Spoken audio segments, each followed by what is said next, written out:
brinquitos de un capítulo a otro hasta que nos detengamos en el capítulo que vamos a examinar. Y de lo que yo quiero hablarle esta noche es acerca de la restauración.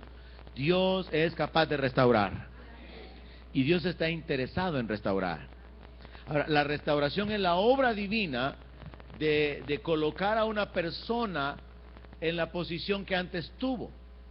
La restauración es la obra divina de poder traer la sanidad o la provisión económica para poder colocar a una persona en la posición que antes disfrutó, pero que por alguna razón la perdió. Dios es capaz de restaurar nuestra vida. Dios es capaz de restaurar la salud, Dios es capaz de restaurar la finanza, Dios es capaz de restaurar la paz, es capaz de restaurar la vida matrimonial, es capaz de restaurar las familias. Ahora, hay ciertos requisitos para que esto suceda, y por eso es importante conocer la palabra y aprender de ella. Quiero ir al libro de Samuel capítulo 5 para poder plantearle el escenario en el cual se desarrolla esta historia. En el verso 1 leemos que los filisteos capturaron el arca de Dios.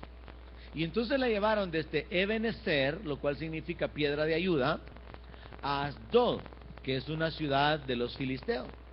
Los filisteos tomaron el arca, se la llevaron a la casa de Dagón. Dagón era un dios de los filisteos que era una especie de sireno, es decir, tenía medio cuerpo de pez y la otra mitad de hombre, así que era un sireno. La parte de abajo era cola de pez y de la cintura o del tronco para arriba era un hombre, y ese era Dagón. Ahora dice la palabra que pusieron el arca del pacto de Jehová en la casa de Dagón y la pusieron junto a Dagón. Cuando al siguiente día los de Asdod se levantaron de mañana, he aquí Dagón postrado en tierra delante del arca de Jehová, y tomaron a Dagón y lo volvieron a su lugar. Mire qué simbólico esto. La estatua, la imagen había caído boca abajo. Estaba postrada delante del arca del pacto. Estaba postrada delante del lugar de la manifestación del Dios de los cielos. Dios puede hacer que aún los ídolos se postren, hermano. Así que esa noche de repente un mover de tierra, un mover angelical o algo, y Dagón se postró. Mire, si usted no se postra, Dios puede hacer que los ídolos se postren. Si usted no alaba a Dios, porque hay algunos aquí que tienen su boca cerrada, Dios puede hacer que las piedras le alaben. Jesús dijo eso. Amén. Ahora vemos a Dagón aquí postrado y lo vuelven a levantar, ¿verdad? Porque él no se puede levantar. Y volviéndose a levantar la mañana del día siguiente, he aquí que Dagón había caído postrado en tierra delante del arca de Jehová, y la cabeza de Dagón y las dos palmas de sus manos estaban cortadas sobre el umbral, habiéndole quedado a Dagón el tronco solamente. El Señor hizo pedazos a este ídolo. Una manifestación sobrenatural tremenda para intimidar a los filisteos, porque los filisteos habían derrotado a los israelitas, y como trofeo se habían llevado el arca del pacto, que era el lugar donde los sacerdotes o el sumo sacerdote ministraba delante de la presencia de Dios, y la presencia de Dios se manifestaba en medio de esa caja, de esa arca del pacto. Así que por el atrevimiento, Dios obra sobrenaturalmente, causa que este ídolo se postre, pero luego Él hace pedazos a este ídolo. Y dice la palabra que por esta causa los sacerdotes de Dagón y todos los que entran en el templo de Dagón no pisan el umbral de Dagón en Asdod hasta hoy. En el sentido, cuando esto fue escrito, se volvió un lugar sagrado y vieron que su ídolo había sido humillado, pero de igual manera continuaron considerando sagrado el lugar. Verso 6. Se agravó la mano de Jehová sobre los de Asdod y los destruyó y los hirió con tumores en la ciudad de Asdod y en todo su territorio.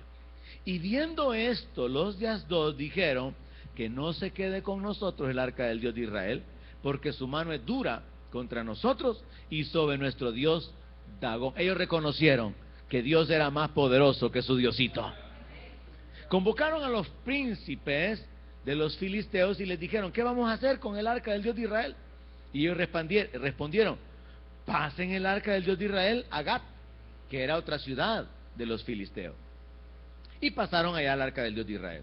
Aconteció que cuando la habían pasado, la mano de Jehová estuvo contra la ciudad con gran quebrantamiento, y afligió a los hombres de aquella ciudad, desde el chico hasta el grande, y se llenaron de tumores. Mire, Dios trajo un juicio sobre esta gente. La gente de repente comenzaba a tener tumores.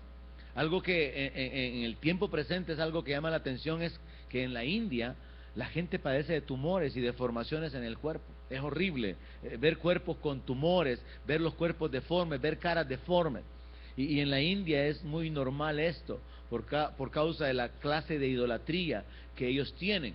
Y esto es algo que sucedió aquí con estos filisteos, que eran muy dados a la idolatría. Dice que ellos experimentaron en la segunda ciudad, en la ciudad de Gat, que había un juicio de Dios, y entonces enviaron el arca de Dios a Ecrón, una tercera ciudad de los filisteos. Y cuando el arca de Dios vino a Ecrón, los ecronitas dieron voces diciendo: han pasado a nosotros el arca del Dios de Israel para matarnos a nosotros y a nuestro pueblo. Y enviaron y reunieron todos los príncipes de los filisteos diciendo: envíen el arca del Dios de Israel y vuélvase a su lugar, y no nos mate a nosotros ni a nuestro pueblo, porque había consternación de muerte en toda la ciudad, y la mano de Dios se había agravado ahí. Y los que no morían eran heridos de tumores, y el clamor de la ciudad subía al cielo. Vemos entonces un escenario donde Dios está actuando, nadie está orando, nadie está pidiendo que Dios se manifieste, nadie está clamando por juicio. Vemos a Dios tomando la iniciativa para traer juicio sobre sus enemigos, que son los mismos enemigos de su pueblo. Entonces esto nos puede mostrar algo: Dios puede tomar control de sus enemigos, Dios puede tomar control de nuestros enemigos, Dios puede hacer cualquier cosa para librar a su pueblo. Ahora vea que esta gente estaba padeciendo un juicio divino por causa de que habían derrotado a los israelitas y se habían atrevido a llevarse el arca del pacto como un trofeo y a meterlo en la casa de su ídolo. Y vemos entonces una intervención sobrenatural que nos va a servir de base hacia donde voy a llevarlo esta noche. Capítulo 6. Entonces el arca de Jehová estuvo en la tierra de los filisteos 7 meses. Y durante esos 7 meses hubo mortandad y un montón de gente con tumores y no podían ser sanados. Y así que ellos decidieron mejor devolver el arca. Llamaron a los sacerdotes, a los adivinos, y preguntaron: ¿qué haremos del arca de Jehová? Háganos saber de qué manera la hemos de volver a enviar a su lugar. Y ellos dijeron: si envían el arca del Dios de Israel, no la envíen vacía, sino páguenle la expiación, entonces seréis sanos y conoceréis por qué no se apartó de vosotros su mano. Mire, estos impíos sabían que tenían que dar una ofrenda a Dios para poder recibir el perdón, para poder recibir la liberación del juicio que tenía. Y ellos dijeron: ¿y cuál va a ser la expiación que le vamos a pagar? Y como esta era gente insensata, sin conocimiento de Dios, sin el verdadero temor de Dios o entendimiento espiritual, mire lo que dijeron: conforme al número de los príncipes de los filisteos, 5 tumores de oro. ¿Está entendiendo? Dijeron: hagamos 5 tumores de oro. Hay 5 príncipes, hay 5 ciudades, así que hagamos 5 tumores grandotes. Eso significa que iban a hacer 5 piedras de oro con forma de tumor. ¿Usted sabe qué forma tienen los tumores? Son bien deformes. Así que se inventaron mandarle al Señor en ofrenda 5 tumores de oro. Y mire qué más le agregaron. Y 5 ratones de oro. ¿Quién les había dicho que a Dios le gustaban los ratones? Cuando la gente no sabe cómo adorar a Dios, no le da a Dios las cosas correctas. Cuando la gente no sabe cómo adorar a Dios, cuando la gente no entiende que el que sacrifica alabanza, ese es el que lo honra, no sacrifica alabanza a Dios. Y por eso hay gente que mejor prefiere sacrificar sus rodillas, a veces prefieren sacrificar sus vidas, porque no hay un entendimiento de qué es lo que el Señor pide. La Biblia dice que lo que Jehová pide es que hagamos justicia, misericordia y ser humildes ante Él. Eso es lo que al Señor le agrada. No es tanto el dinero. no son las cosas. Pero esta gente torpe dijeron, mandémosle 5 tumores y mandémosle 5 ratones, y que sean ratones grandotes, porque tenemos que pagarle a Dios por habernos atrevido a agarrarle su arca. Y de esa manera querían calmar la ira de Dios. Así que le dice en el verso 5, hagan pues figuras de vuestros tumores y de vuestros ratones que destruyen la tierra, y daréis gloria al Dios de Israel. Quizás aliviará su mano de sobre vosotros y de sobre vuestros dioses y de sobre vuestra tierra. ¿Qué nos enseña esto? Una vez más nos confirma, Dios puede poner su temor sobre sus enemigos, y Dios puede despojar de sus riquezas a sus enemigos. Así que ellos dijeron, hay que pagarle a Dios por lo que hicimos. Y estaban enviando esos ratones de oro y esos tumores de oro. ¿A quién le gustaría tener un ratoncito de oro?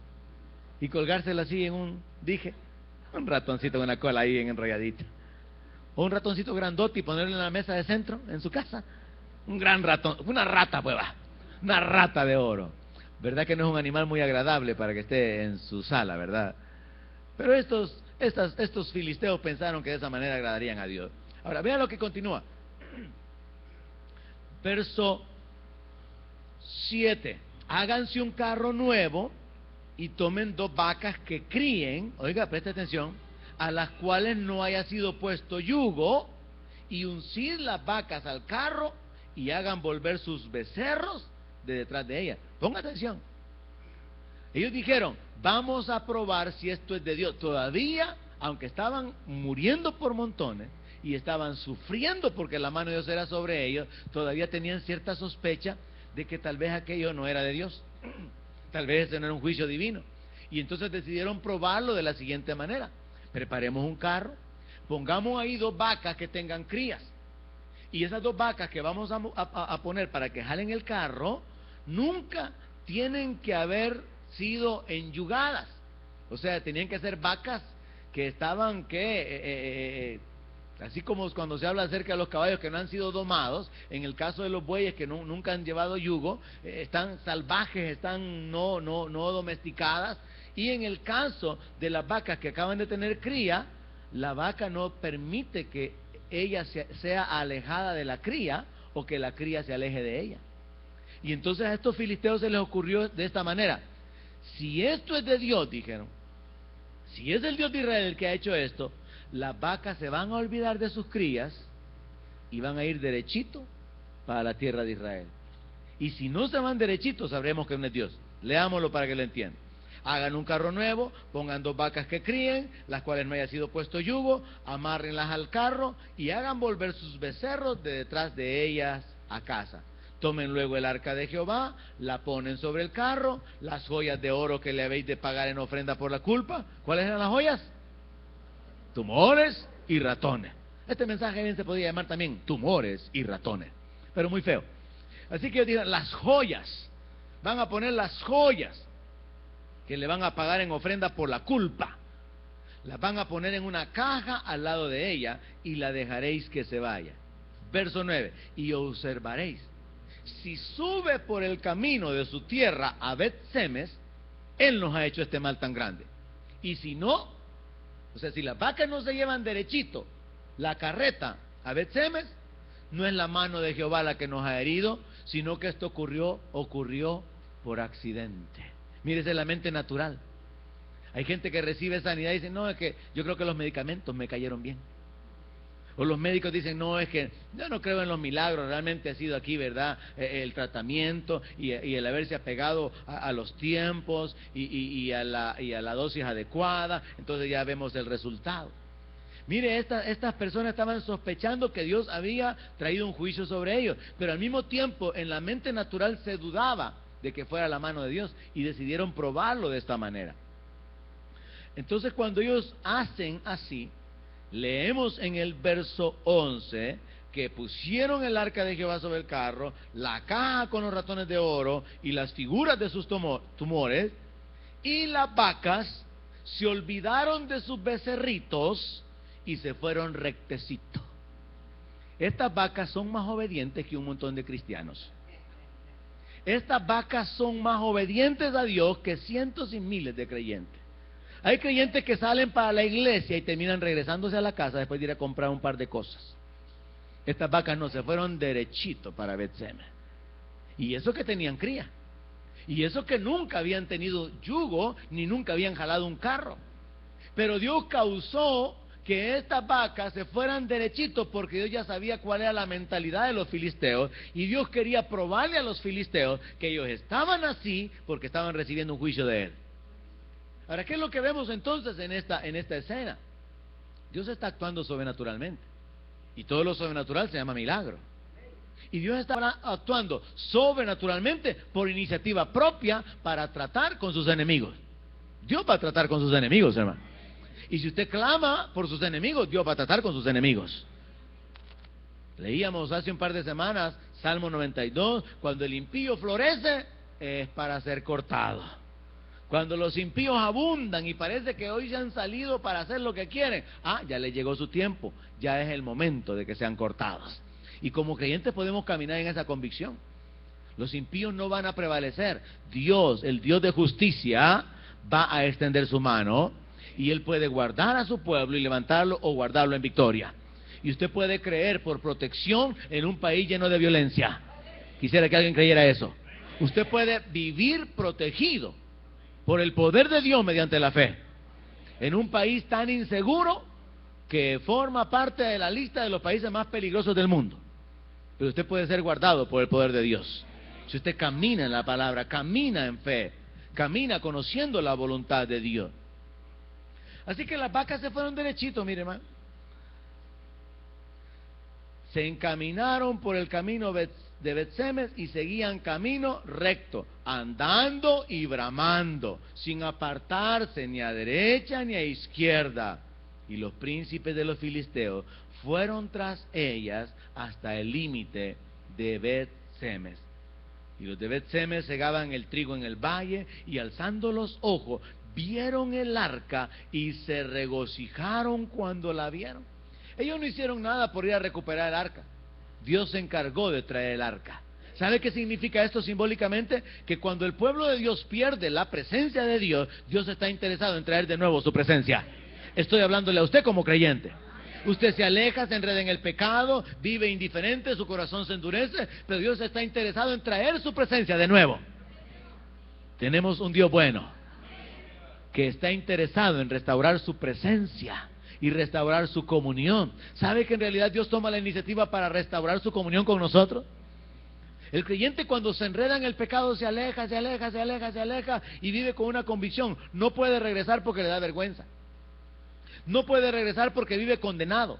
Y el diablo ocupa esas ataduras para que el creyente permanezca lejos. Y eso causa que muchos creyentes permanezcan lejos. Pero estamos viendo a Dios tomando la iniciativa de restaurar su presencia, de traer de nuevo su presencia. Hermano, Dios quiere estar cerca de usted. Dios quiere restaurar la presencia en usted. Dios quiere restaurar la comunión en usted. Quizás usted tuvo tiempos en su vida de recién convertido, de oración, de leer la palabra, de adoración, y ha perdido todo eso. Dios está interesado en restaurar esa comunión. Y Dios lo ha inquietado, ha estado esperando por usted, pero Dios ha permanecido fiel y Él está interesado en restablecer esa comunión con Él. Dios toma la iniciativa para hacerlo. Vemos aquí entonces que la gente de Bet-Semes se alegró. Y dice la palabra que bajaron los levitas el arca en el verso 15 y la caja que estaba junto a ella, en la cual estaban las joyas de oro, y las pusieron sobre una gran piedra. Y los hombres de Bet-Semes sacrificaron holocaustos y dedicaron sacrificios a Jehová en aquel día. Ellos se regocijaron y dijeron: Dios es digno de ser exaltado, porque Él está trayendo de nuevo su presencia a este lugar. Ellos le agradecieron a Dios honrándole con sacrificio, con holocausto. Cuando vieron esto, los príncipes, los 5 príncipes de los filisteos, volvieron a Ecrón el mismo día. Se nos da detalles ahí de quiénes fueron los que pagaron los ratones, y nos saltamos eso porque no me interesa seguir hablando de ratones feos. Y en el verso 19 dice que algo sobrenatural sucedió en Bet-Semes, en medio del pueblo de Israel. Entonces Dios hizo morir a los hombres de Bet-Semes, porque habían mirado dentro del arca de Jehová. Hizo morir del pueblo a 50,070 hombres. Y lloró el pueblo porque Jehová lo había herido con gran mortandad. Mire, hermano, lo que había sido causa de gozo, ahora era causa de lloro. La presencia de Dios había sido restaurada, pero la presencia de Dios no solamente produce vida, trae juicio también. La presencia de Dios no solamente trae la restauración, la sanidad, la libertad, la bendición, sino que también la presencia de Dios trae muerte sobre el pecado y sobre el pecador. Por eso hay un texto en Isaías que dice, los pecadores se espantaron en Sión. ¿Quién puede habitar con un Dios santo? Nadie puede habitar en la presencia de Dios, que es santo, sin participar de su santidad. Y aquí se nos explica claramente por qué fue que esta gente experimentó esta mortandad. Dice que ellos miraron dentro del arca, o sea que tenían curiosidad y querían ver qué es lo que había dentro del arca. No trataron con respeto el arca solamente los levitas podían tocarla, trasladarla, pero ellos fueron curiosos y no tuvieron la reverencia, no tuvieron temor por Dios y vieron dentro del arca.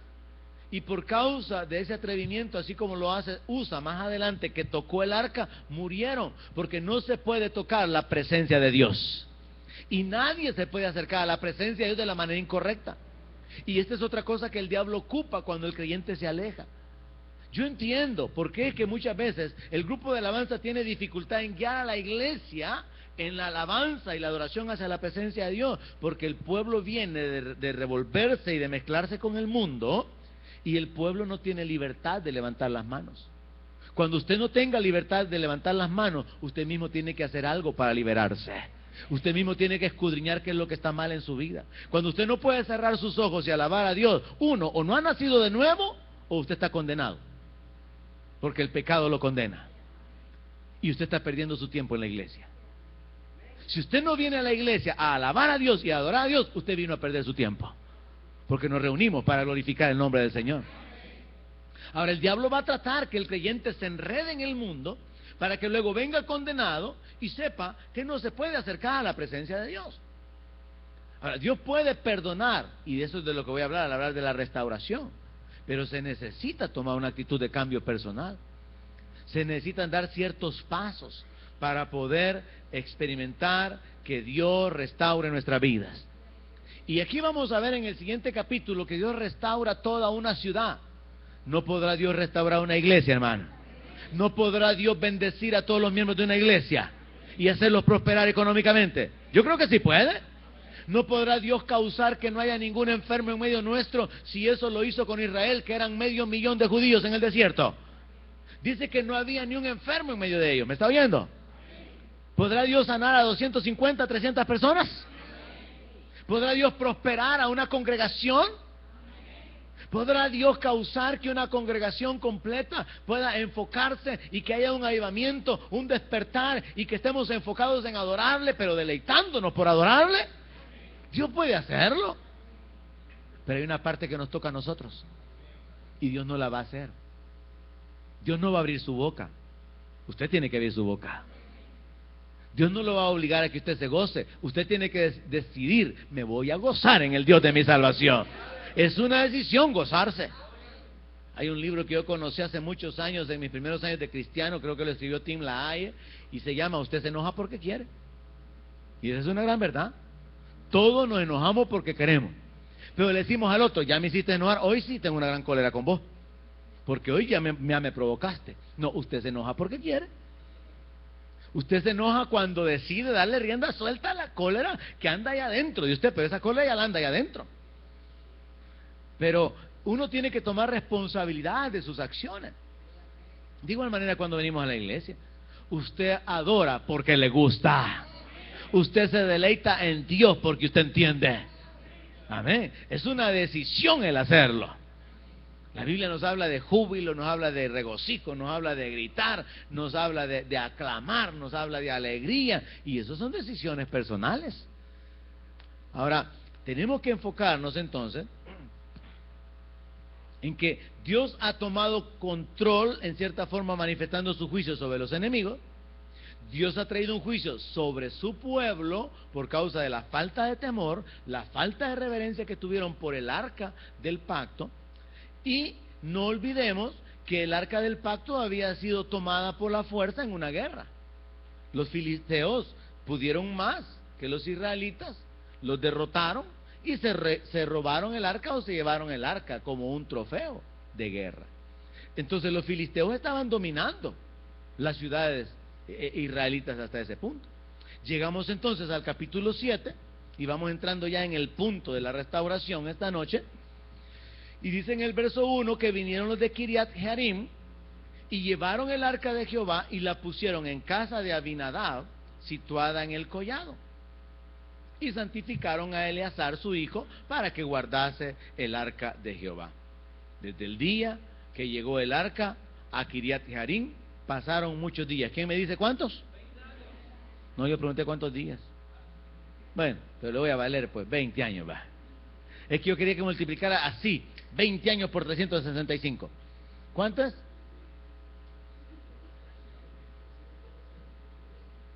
72,000 días o algo así, ¿verdad? Bueno, 20 años. 2014, 2024, 2034. ¿Se imagina usted 20 años de aquí en adelante en miseria,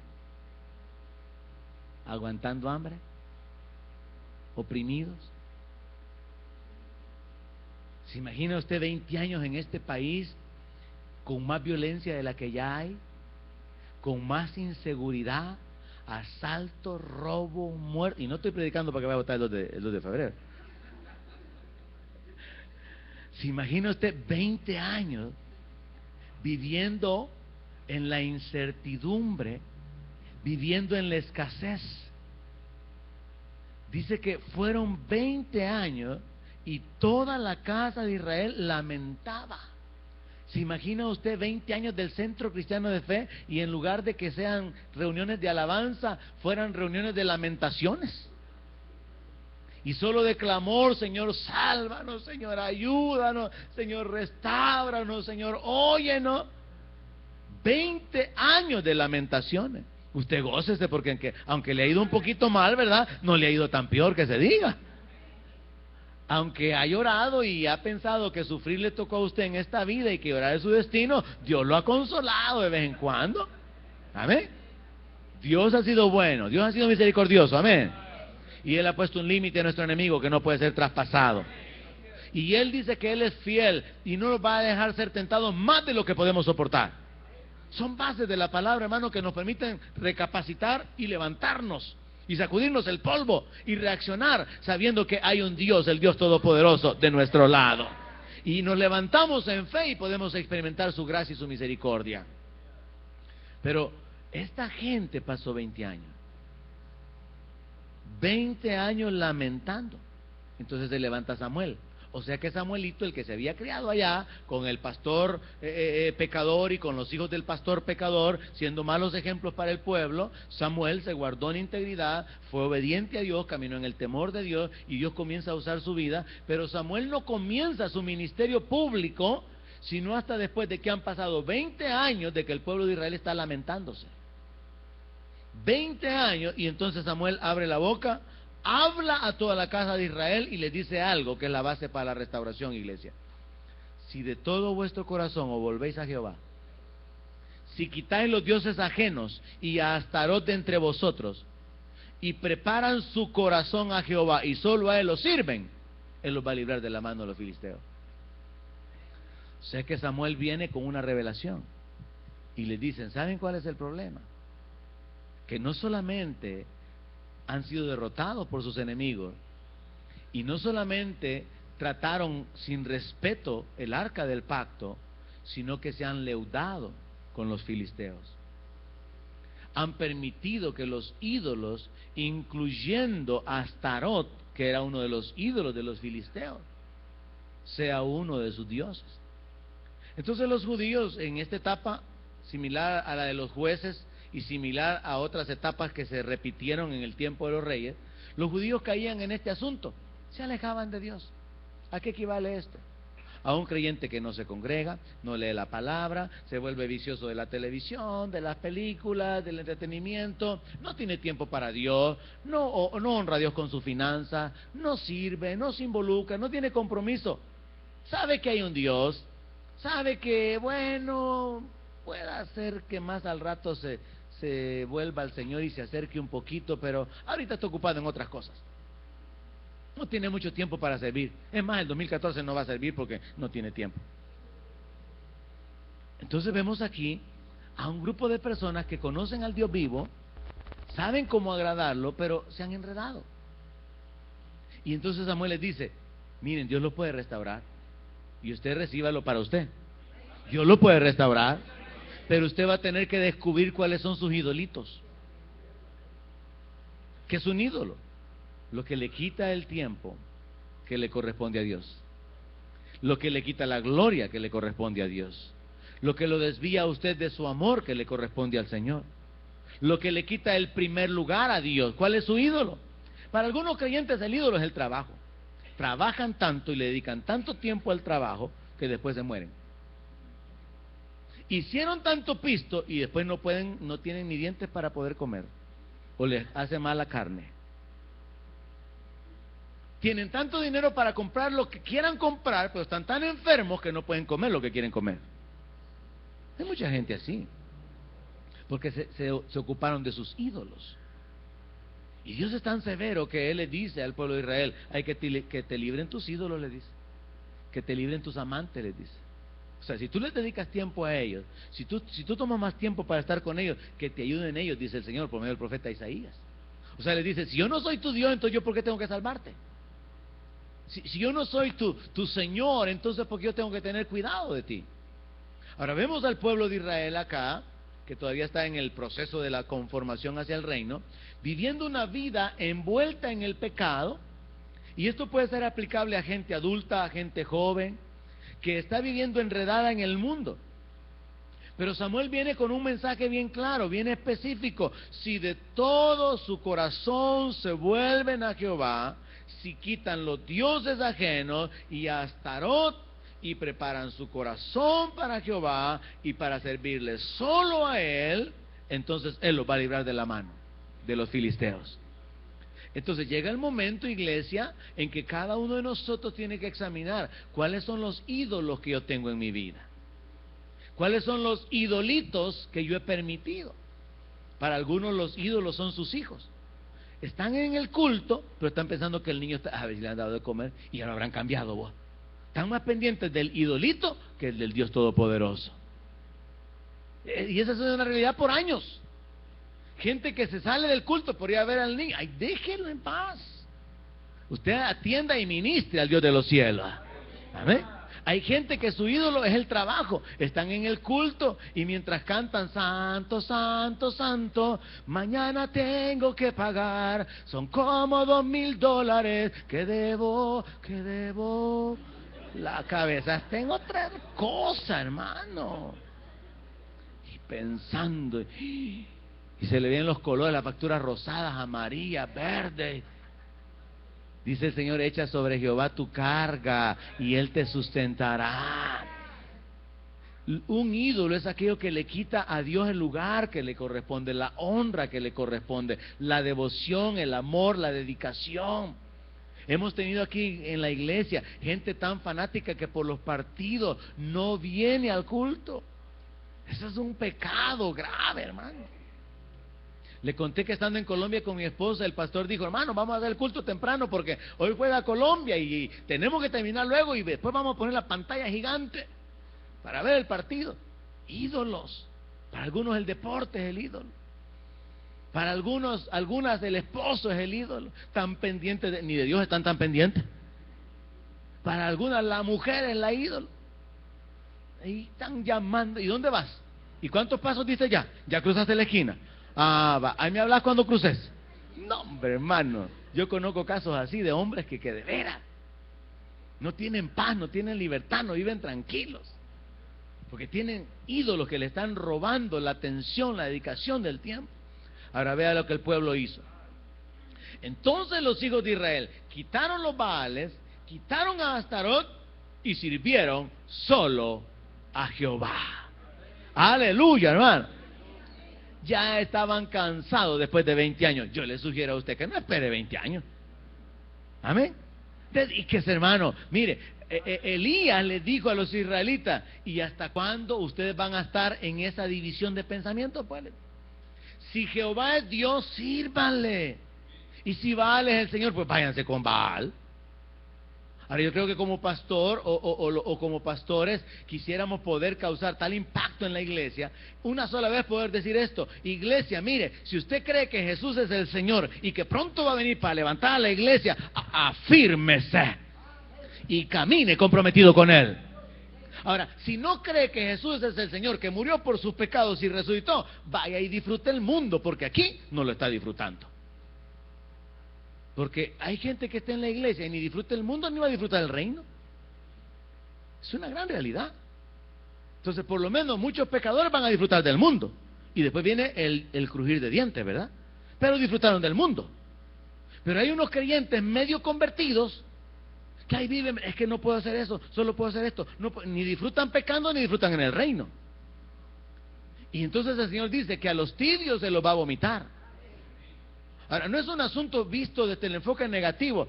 El pastor nos mandó a enredarnos en el mundo y a pecar. No, lo que quiero hacerle conciencia es esto: debería haber una determinación. Si Jesús murió y resucitó por mí, tengo que vivir para Él.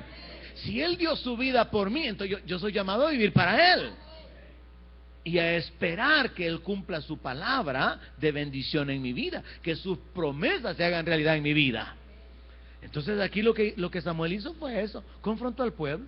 Fue lo mismo que Elías hizo. Pero también hace algo, porque esto es parte de la restauración en el orden divino. Dios es un Dios de orden, y parte del orden de Dios es establecido en la línea de autoridad. Entonces Samuel viene y les dice: reúnanme a todo Israel en Mizpa, y yo oraré por vosotros a Jehová. El líder, el sacerdote, el profeta, el juez, orando por el pueblo. Una cobertura espiritual sobre el pueblo. Hermanos, es necesario tener cobertura espiritual. Y Dios ha puesto hombres delegados para poder tener ese respaldo, en lo cual Dios se glorifica, porque nuestra humildad se prueba cuando nos sometemos a otros. Así que Samuel le dice: yo voy a orar. Se reunieron en Mizpa, sacaron agua y la derramaron delante de Jehová. O sea, presentaron como sacrificio, sacaban agua del pozo y la derramaban como ofrenda. Estaban en angustia, estaban en oprobio, no tenían qué más ofrecerle a Dios. Así que agua le ofrecieron a Dios. Era una señal de arrepentimiento, una señal de humillación. Y ayunaron aquel día. O sea que de veras buscaron al Señor. Hace poco se lo dije: si usted está afligido por algo, ayune, y Dios se va a encargar de sus enemigos. Si usted está afligido por algo, ayune y clame a Dios por la manifestación de su poder en su vida. Y Dios puede abrir puertas de bendición para usted. Amén. Dice la palabra entonces que se reunieron en Mizpa, sacaron agua, ayunaron y dijeron ahí: contra Jehová hemos pecado. Y juzgó Samuel a los hijos de Israel en Mizpa. Cuando oyeron los filisteos que los hijos de Israel estaban reunidos en Mizpa, salieron los príncipes de los filisteos contra Israel. Y al oír esto, los hijos de Israel tuvieron temor de los filisteos. Pero entonces dijeron los hijos de Israel a Samuel: no ceses de clamar por nosotros a Jehová nuestro Dios, para que nos guarde de la mano de los filisteos. ¿Sabe a quién representa a quiénes representa este pueblo? A la iglesia, que le dice al pastor: pastor, ya me puse en orden con Dios, por favor continúe orando por mí. ¿Alguien oyó esta noche?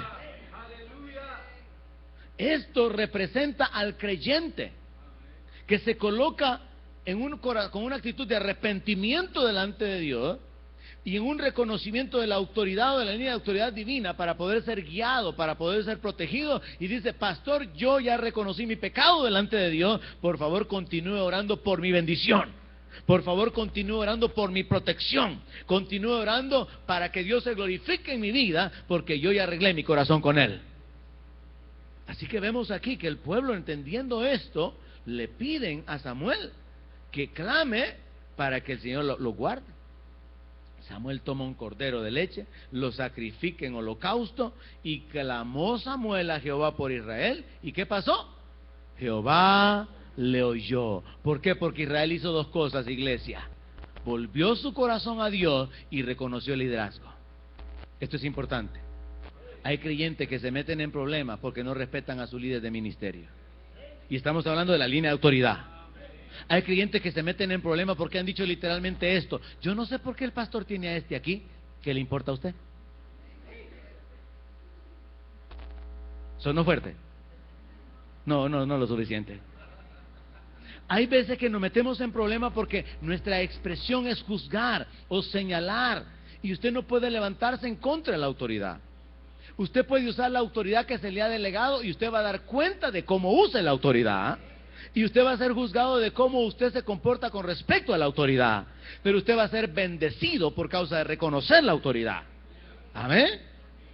Entonces es importante entender que hay que colocarse de la manera correcta, y hay que tener el corazón correcto con relación a Dios. Dice que ellos salieron, siguieron a los filisteos y los hirieron hasta abajo de Bet-car. Tomó luego Samuel una piedra y la puso entre Mizpa y Sen, y le puso por nombre Ebenezer, diciendo: hasta aquí nos ayudó Jehová. En Ebenezer, que significa piedra de apoyo, es donde habían sido derrotados. Y ese era otro lugar cerca de este otro lugar donde ahora los israelitas estaban venciendo a los filisteos. Y Samuel, por la inspiración de Dios, decide llamarle a aquel lugar de la misma manera, con una aplicación diferente, para que el pueblo de Israel recordara algo: Dios siempre está con nosotros para ayudarnos. Y entonces le dice: Ebenezer, hasta aquí nos ayudó Jehová. Aunque pasaron 20 años sufriendo, pero hasta allí Dios había sido fiel. Dios le dio la victoria, Dios lo restauró. Y verso 14, y concluimos: y fueron restituidas a los hijos de Israel las ciudades que los filisteos habían tomado a los israelitas, desde Ecrón hasta Gat. E Israel libró su territorio de mano de los filisteos, y hubo paz entre Israel y el amorreo. ¿Cuál fue el resultado de que el pueblo dispuso su corazón a humillarse delante de Dios y a reconocer la autoridad del hombre de Dios en turno? Que las ciudades fueron restauradas, fueron restituidas, que hubo paz, y por lo tanto hubo prosperidad y hubo provisión. Esta noche el enfoque es ese: Dios quiere restaurar. Dios toma control de sus enemigos sobrenaturalmente, pero Dios también trae juicio en medio de su pueblo. Pero Dios quiere traer la bendición en medio de su pueblo. Y la clave para la bendición es lo que sale de la boca de Samuel: desháganse de los ídolos. Hagan a un lado todos los ídolos, purifiquen su corazón y tomen la decisión: voy a servir al Señor. Esa decisión, hermano, radical en el corazón de un joven le puede abrir puertas y Dios lo puede llevar muy lejos. Esa decisión radical en el corazón de un hombre ya mayor, que ya desperdició su vida, puede causar que Dios lo use todavía y que sea un canal de bendición y que camine en bendición en su vida. Una determinación: voy a servir al Señor con todo mi corazón, y voy a reconocer el liderazgo, voy a respetar las decisiones del liderazgo, porque no es mi problema qué es lo que el liderazgo hace. Mi problema es cómo yo me comporto con relación al liderazgo. Amén. Así que vemos el resultado: las ciudades fueron restituidas, hubo paz en todo Israel, y por lo tanto hubo prosperidad, porque ellos ya no continuaron bajo la mano de los filisteos. Iglesia, Dios quiere restituirnos, y la clave es la humillación en nuestro corazón, volviéndonos a Dios de veras con todo el corazón y reconociendo su autoridad. Oramos sobre esto para despedirnos. Padre, gracias. Gracias, Señor, porque en tu palabra podemos ver tu intervención sobrenatural